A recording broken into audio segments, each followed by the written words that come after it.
제가 중국 공산당을 아주 싫어합니다. 그래서 중국 흉을 보는데, 오늘은 중공의 시진핑 이제 당 주석 아닙니까? 시진핑이 황제가 될까? 황제가 될 건가, 과연? 그 다음은 어떻게 될 건가? 요거는 이제 어느 책이나 신문에서 나온 게 아니고, 제가 이제 상상을 한번 해본 겁니다. 중공의 시진핑이 과연 황제가 될까? 또 그 다음은 어떻게 될 건가? 시진핑은 1953년생입니다. 지금 나이로 치면은 2021년이니까 68세겠네요.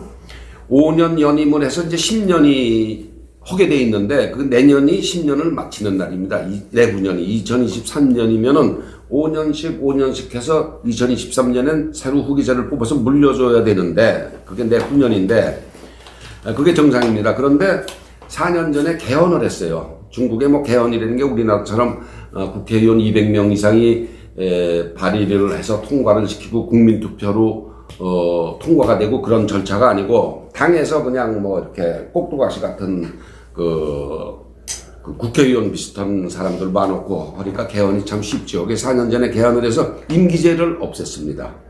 종신집권이 시진핑이 가능하게 만들어 놨습니다. 4년 전에. 그러고 이제 정권의 그 홍위병으로 중공에도 대깨문이 있습니다. 분노 청년, 중공의 대깨문들을 양성을 했어요. 그래서 이 중공에 이제 우리 대깨문들이 공격을 하고 사람 하나 병신 만들고 아주 쉽게 그러잖아요. 그런데 중공에도 대깨문이 있어가지고 시진핑이나 중국을 욕하는 사람들을 그냥 SNS로 폭격을 하는 거를 이제 그런 부대가 있습니다. 그런데 이제 얘네들이 아주 대책 없는 애국심으로 무장돼 있습니다. 이게 중국 욕만 했다면 그냥 우르르 달려들어서 그 계정을 폐쇄시키고 사람 아주 묵사발을 만드는 거죠. 이제 그런 홍위병이 있습니다. 시진핑은. 그런데 시진핑이 내년에 이제 임기가 없는 10일 내후년 2023년에 임기가 이제 없으니까, 임기제가 없으니까 주석을 다시 11년 차로 시작할 게 100% 확실하죠. 확실한데, 시진핑 노상하는 게 앞으로 12년, 13년 후, 14년 후는 2035년. 2035년에는 14년 후니까 시진핑이가 한 92세, 82세쯤 되지 않겠어요? 그러면은 2035년, 앞으로 14년 후를 시진핑이가 딱 정해놨어요. 그리고 이때까지 중국 현대화를 할 수 있다. 우리가 할 거다. 항상 그럽니다. 그렇다는 얘기는 자기가 82세가 되는 2035년, 앞으로 14년 후 더 해먹겠다는 얘기죠. 집권을 하겠다는 얘기입니다. 시진핑이가. 그러니까, 그런데 내년에 다시 내후년에 집권하더라도 낙마할 가능성이 있습니다. 시진핑이가. 아무리 황제 같은 권력이 있더라도. 그건 어떤 때냐. 미국과의 분쟁에서 패할 때. 중국 국민들이, 이거 미국하고 한창 하더니 이거 우리가 진 거네. 그게 확인이 되면은 황제 자리를 해더라도 내려놓을 겁니다. 이게. 그 다음에 중국 인구가 14억이라고 그러지만 절대 빈곤이 70%거든요. 70%. 끼니가 간데 없는 사람이 한 20%. 나머지 50%가 빈곤입니다. 절대 빈곤입니다. 이게. 한 80불. 그러니까 우리나라 돈으로 한 얼마입니까? 한 달을 80불 가지고 사니까 약 100만 원쯤 되나요?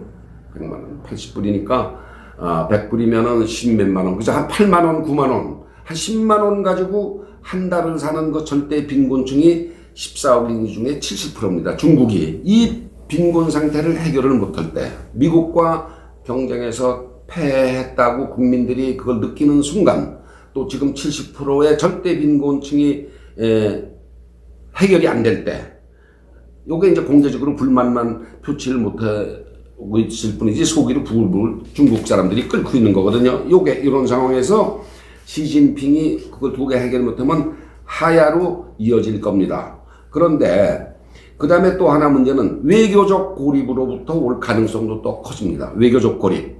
지금 이제 중국이 전 세계적으로부터 이 1대1로 뉴 실크로드죠. 그걸 만든다고 뭐 원조를 해주는데 말이 원조지.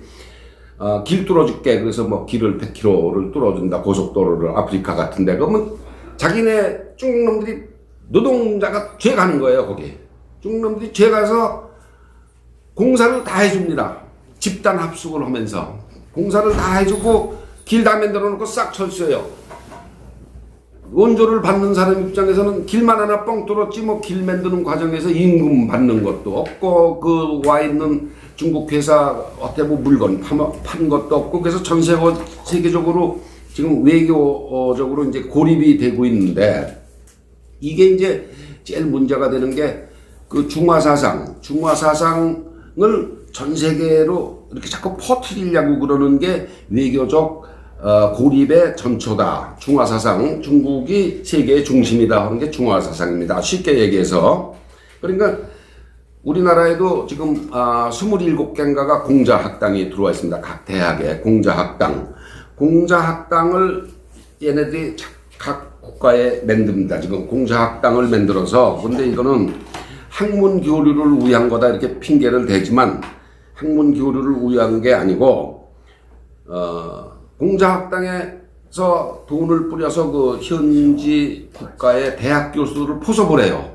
그래서 많은 돈도 안 줍니다. 한 달에 1,000불 정도 연구비라고 이렇게 줘서 1년에 한 10,000불 정도 원조를 해주고 친중국화를 만드는 거죠. 그 교수를 그리고 부부 이렇게 해서 중국에 뭐 한 2주일 동안 여행시켜주고 외국 사람들은 뭐 1년에 한 2-3번 여행을 안 하면 몸살이 나는 사람들이니까 중국도 한번 가보고 이렇게 자기 친중공 인사들을 만드는 게 공자학당의 임무입니다. 공자는 말은 공자학당이라고 하면서도 공자는 중국에서 찬밥이에요. 공자 사상은 중국의 공산당 사상과 맞질 않습니다. 그래서 공자는 중국에서 꽝인데 외부에는 컨퓨셔스. 이 공자가 그런 내용을 모르니까 외국에 세울 때는 공자학당. 정작 공자는 중국에서 찬밥입니다. 제사밥도 못 얻어먹는 게 공자입니다.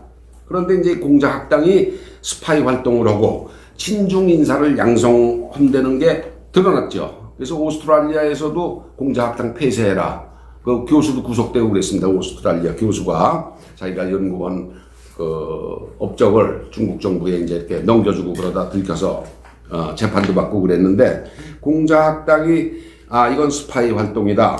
친중 인사 양성소다. 이렇게 해서 유럽 여러 나라에서 구박을 받고 있는데 한국만 아무 소리도 없어요. 한국은 뭐 공자학당에 대해서 기획자도 안 꺼내고 있습니다. 이게 이제 지금 정권이 친중 정책을 하느라고 그런 건데 외교적으로 그렇게 중국이 공자학당으로 하는 게 자꾸 들통이 나면서 고립이 되다 보니까 무역이 제한되죠.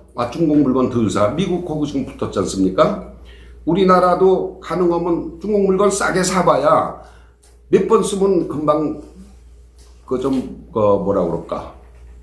싸구려 아니에요, 싸구려. 가짜도 많지만. 이제 중국이 자꾸 그렇게 스파이도 양성하고 친중인사 양성하고 그러다 보니까 서방 국가들이 무역도 피하고 조심하고 여행도 제한하고 중국 가지마. 중국 사람 오는 것도 뭐 감시하고 또 국제 금융 시장에 중국이 돈 들고 가서 하는 것도 제한을 하고 이러니까 외교적으로 중국이 고립이 되고 있는 거죠. 그래서 그런 외교적 고립, 미국과의 분쟁에서 패하는 거, 그 다음에 70%에 달하는 절대 빈곤 문제를 해결 못할 때 시진핑이 황제를 노릇을 계속할 수 있을까? 이제 그런 게 제가 보는 관점입니다. 그 다음에 북한을 감싸고 있어요, 중국이. 북한을 붕괴를 막으려고 경제적, 사회적으로 막대한 비용을 치르고 있습니다. 말을 안 해서 그렇지. 북한은 결코 도발을 못해요. 북한이 도발을 하면은 지인은 몇 대 얻어맞겠지. 남한은 몇 대 얻어맞지만 북한은 순식간에 초토화가 됩니다. 북한은 절대로 도발을 겁만 하는 거지 절대 도발을 못합니다. 그런데 그 북한을 유지시켜주고 있는 게 중국입니다. 이게 엄청난 부담이 가는 거예요. 중국은 지금. 우리는 이제 만약에 이제 제가 지는 항상 재미있는 상상을 합니다. 저는 북한을 어떻게 망하면 어떻게 될까? 저는 약 30만 명 김가 일족하고 그 김가를 둘러싸고 있는 아주 그 북한 정권에 직간접으로 연루되어 있는 30만 명은 중국으로 망명을 할 거라고 저는 봅니다. 현대 국가가 어떻게 멸망하는지를 북한이 멸망하는 게 아주 표본으로 보여줄 거예요. 중국은 이 북한이 멸망하면은 중국으로 넘어오는 그 30만이 집단을 이뤄서 거기서 또 북적북적하면 동북삼성이 불안해지지 않습니까? 그러니까 북한을 어떻게든 망하면 거기 있는 사람을 받아들여야 되니까 망하지 않게 하기 위해서 지금 중국도 아주 죽을 맛입니다. 지금 사실은. 근데 이제 이 시점에서 중국도 그런 불안한 요소가 있고 가고 있는 북한을 어떻게든지 안 망하게 하느라고 엄청난 부담을 지고 있는데 이 시점에서 대한민국이 해야 될 일이 뭐겠습니까? 여러분 생각을 해보세요. 우리가 살 길은 한미동맹을 강화하는 길밖에 없습니다. 한미동맹. 우리 혼자 힘으로 할 수 있는 게 없어요. 혼자 힘으로. 그래서 한미동맹을 강화하면서 지는 북한의 인권 문제를 계속해서 끄집어내야 됩니다. 계속해서 압박을 해야 됩니다. 인권 문제가 우리만 같아라. 남한만 같아라. 이북이 그럼 니네가 뭘 하든지 상관 안 하겠다. 근데 인권이라고 그러는 거는 전 인류의 보편적 가치 아닙니까? 이게. 아프리카에 있는 사람은 구박받고 그래도 되고 그 옆에 뭐 유럽에 있는 사람은 아주 민주국가로 살고 그런 게 아니잖아요. 전 세계 이 70억, 60억이 똑같이 인간으로서 누려야 될 권리가 그게 인권인데 우리가 북한을 압박할 수 있는 거는 인권밖에 없습니다. 지금 인권밖에. 그래서 우리 수준만 해라. 우리 수준만큼만 해라. 근데 우리 수준도 뭐 사실은 개판은 개판이죠. 지금 정부가 하도 지네 입만 맞는 것만 하고 있으니까. 그래서 한미동맹을 기반으로 해서 북한을 인권 문제를 가지고 지가 계속해서 압박을 해야 전 세계 누구든지 평화롭게 살 수 있다는 보편적 권리가 있다. 누구나 인간은 요거를 가지고 북한을 압박을 하는 게 지가 대처할 수 있는 유일한 방법입니다. 그러니까 중국도 우리가 중국하고 장사해서 돈 몇 푼 번다고 너무 거기에 연연하지 말고 지금 기업이 어렵습니다. 중국하고 무역하는 게 어려운데 역발상으로 이거는 우리 중국이 기대지 않고도 뻗어나갈 수 있는 체질을 기를 그런 기회다 이렇게 생각을 해야 됩니다. 이걸 뭐 어떻게든지 비유 맞춰서 물건 조금 때는 물건 조금 더 팔아먹으려고 그럴 게 아니고 중국이 없어도 우리 살았잖아요. 30년 전에 1970년 80년대 중국하고 무역 하나도 없이도 발전을 했지 않습니까?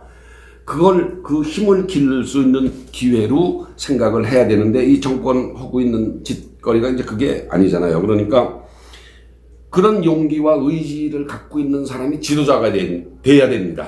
이 정부가 아니고. 그러니까 중국하고 장사 안 해도 먹고 살 수 있다는 의지와 용기를 기를 수 있는 지도자로 바꿔야 됩니다. 그게 정권 교체입니다. 그게 정권 교체예요. 그러니까 중국의 시진핑이 운명이 바뀌어야 우리도 긍정적으로 이제 변화가 가능하고 다행히 중국이 문화대혁명 1965년에서 75년까지 그 극심한 문화대혁명 모든 서적과 뭐 학교도 파괴고 그랬지 않습니까? 그 문화대혁명을 겪지 않고 70년대 이후에 태어난 세대 지금 50세가 되는 세대는 문화혁명을 말만 들었지 한 번도 안 겪어본 세대인데 그 70년대생이 지금 중국의 사회의 주류로 편입을 하고 있습니다. 이게 상당히 긍정적인 거죠. 그러니까 노땅들은 이제 사라지고 있는 겁니다. 중국에서도 시진핑 같은 노땅들은. 그래서 40대, 50대 새로운 서구 사상에 물든 중국 인구가 조금씩 많지는 않지만 늘어나고 있는 이 긍정적인 상황을 지도 알고 우리 기업들이 너무 중국에 장사가 막혀서 이게 안 되겠구나. 어떻게든지 빌어서 좀 달러를 더 벌어야 되겠다. 그런 생각을 하지 말고 중국 없이도 살아갈 수 있다는 거를 보여줘서 그 능력을 키울 때다. 그런 의지를 갖는 지도자가 우린 필요하다. 근데 그러려면 한미동맹에 기반을 해야지 뭐 없이 안 되잖아요. 그러니까 한미동맹을 강화하고 그 기반 위에서 북한의 인권 문제를 계속 압박을 하고, 지가 5월 21일 날 문재인 대통령이 미국을 간다고 그러는데 가서 무슨 짓을 하고 올지 모르겠습니다. 잘 하고 올지 대판 붙어서 미국하고 큰 불화를 만들고 와서 그걸 기회로 자기네 세력을 결집시키는 기회로 쓸지, 사람이 하루만큼에서 무슨 일을 저지를지 알 수가 없습니다. 하여튼 기다려보죠. 한 보름 남았으니까 문 대통령 미국에 가는 게. 감사합니다.